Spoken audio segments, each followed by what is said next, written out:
Okay,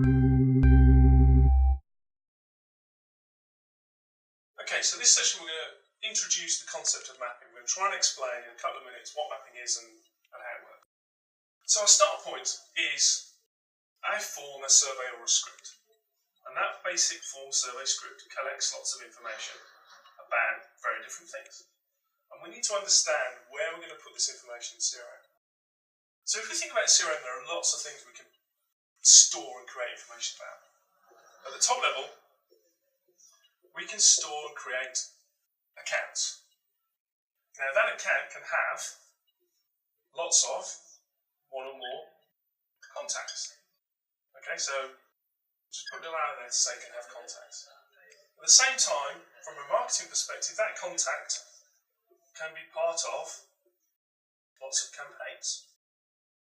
But, I hear you say, what about leads?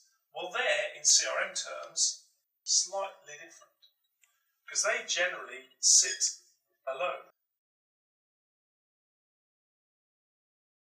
But you can generally link to campaigns.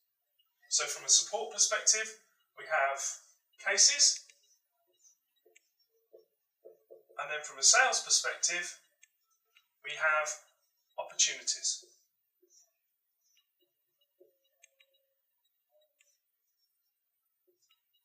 And at the simplest level, this is CRM. And there are lots of other things around it, but for our basic purposes, this is CRM. And in terms of mapping, what we are doing is determining where this information goes. Now, the joy of ClickTools is that it can not only enable you to touch one of these things, it can touch all of them, or as many or as few as you need. And in the next couple of videos, we're going to figure out how we can look through some examples and draw through how we actually get to those mappings. But the end point here is that the saying is our mapping basically tells us how our form gets from here to one or more of these things and